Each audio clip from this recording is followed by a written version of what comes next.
Bonjour. La capsule suivante va traiter de l'équation quadratique. Alors, c'est le chapitre, le module 2, c'est les fonctions quadratiques et les équations quadratiques. À présent, nous allons traiter le cas des équations quadratiques. Nous avons déjà vu les fonctions quadratiques. Mais avant, je vous rappelle les résultats d'apprentissage. Le résultat d'apprentissage de ce module, c'est de développer un raisonnement algébrique et numérique à l'aide des relations. Vous avez dû voir les relations en 10e année. Quand on parle d'équations quadratiques, évidemment, c'est des fonctions quadratiques et nous allons poser égal à quelque chose pour pouvoir parler d'équation.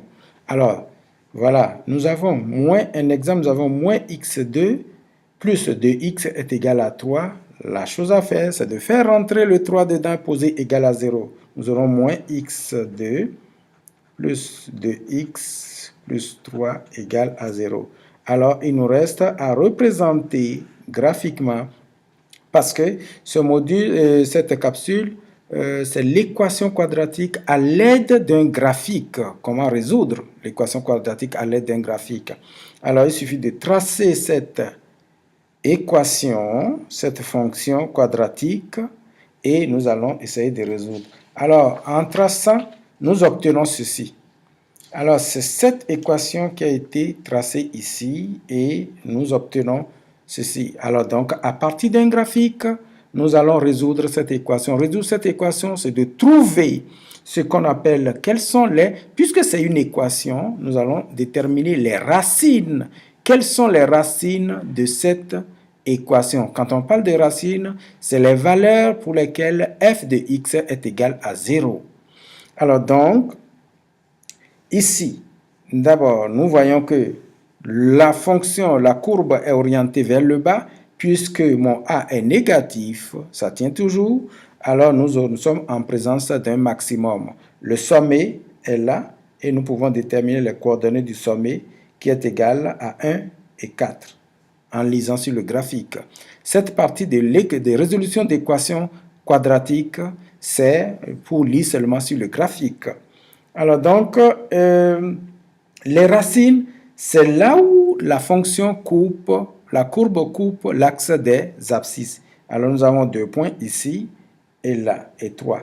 Nous n'allons qu'à lire les informations qui sont là. Donc nous aurons ici le cas de deux racines distinctes. X est égal à moins 1 et x est égal à 3. Nous avons deux racines distinctes ici, dans ce cas, puisque la courbe coupe l'axe des abscisses en 2 points distincts. Nous avons alors deux racines distinctes qui sont les points de rencontre de la courbe avec l'axe des abscisses. Ensuite, le domaine de cette fonction, c'est tout R, et l'ensemble des images, c'est y plus petit ou égal à 4.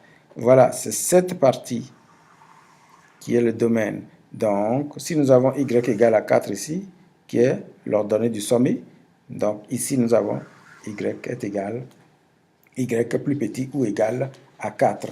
Alors donc, l'axe de symétrie c'est x égale à 1, elle est tracée là, donc c'est de lire directement cette fonction. Alors nous allons passer à un autre cas, qui est une autre équation ici, que nous avons posé, ceci égale à 5, il suffit de faire rentrer le 5 dedans, nous aurons x au carré plus 6x plus 5 égale à 0, et il nous reste à tracer seulement cette fonction que vous pouvez tracer à l'aide de la technologie ou de votre calculatrice à fichage graphique. Alors donc, voilà cette fonction qui est tracée. Puisque le A est positif, donc l'ouverture c'est vers le haut. Si l'ouverture est vers le haut, nous sommes en présence d'un minimum. Alors, l'axe de symétrie, elle est tracée là, c'est la droite qui traverse la courbe en 2 parties égales, soit égale à l'abscisse de l'ordre du sommet, qui est égal x égale à moins 3, et y est égal à moins 4 ici. Alors, le minimum pour y égale à moins 4, pour x est égal à moins 3.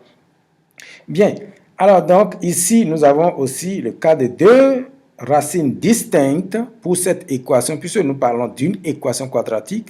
C'est le cas de, nous avons deux racines distinctes parce que la courbe coupe l'axe des abscisses en deux points distincts. X est égal à moins 5 et x est égal à moins 1. Donc, deux racines distinctes. Ensuite, nous allons voir le cas maintenant d'une... c'est toujours... maintenant, nous allons voir le cas d'une racine double ou bien d'une racine... Voilà. Nous avons cette équation qui est égale, on va poser que x au carré plus 6x plus 9 va donner égal à 0. C'est l'équation quadratique. En représentant cette équation, nous avons ceci. Mais quelle est la remarque ici? Nous remarquons que A est positif. Lorsque A est positif, nous sommes en présence d'un minimum. L'ouverture est vers le haut. Et l'axe de symétrie, il est là. On trace l'axe de symétrie, c'est x est égal à moins 3. X est égal à moins 3 ici. Mais, quelles sont les racines ici? Ici, nous voyons que la courbe touche l'axe, le point de contact de la courbe avec l'axe des abscisses, c'est un seul point. Alors, ici, on va parler d'une racine double. Pourquoi racine double? x1 est égal à x2. Puisqu'il y a deux racines, parce que nous sommes en présence d'une équation du second degré, nécessairement, nous devons avoir deux racines.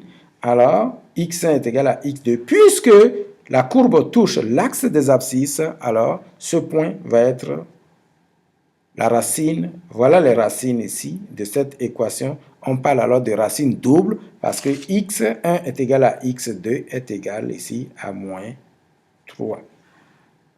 Ça, c'est juste pour lire sur le graphique. Bien. Une autre forme d'équation. Ici, nous avons x 2x au carré plus y plus 2x au carré plus x est égal à moins 1. Alors, on va faire entrer le moins 1 dedans. On aura 2x au carré plus x plus 1 est égal à 0. Alors, il nous faut résoudre cette équation, représenter cette équation. En représentant cette équation, voilà ce que nous avons. Nous avons cette courbe. Mais on remarque qu'on peut toujours donner l'ouverture de la parabole, c'est vers le haut parce que le A est positif. On peut déterminer l'axe de symétrie, c'est cette droite x est égal à 1, à moins 1, qui passe par là, qui passe par le sommet de ma parabole. Mais la grande remarque, c'est que cette courbe ne touche pas l'axe des abscisses. Lorsque ça ne coupe pas l'axe des abscisses, nous allons dire qu'il n'y a pas de 0. Il n'y a pas de racine pour cette équation. Alors, cette équation quadratique n'a pas de racine. Il n'y a pas de racine parce que la courbe ne touche pas l'axe des abscisses. Alors, donc, c'est là la représentation graphique, c'est ça, la résolution d'une équation quadratique à l'aide d'un graphique. Nous avons vu les différents cas où nous avons deux racines distinctes, cas où nous avons une racine double et cas où nous n'avons pas du tout de racine. Merci. Prochaine capsule va nous parler d'équation, comment résoudre une équation quadratique par la factorisation. Merci.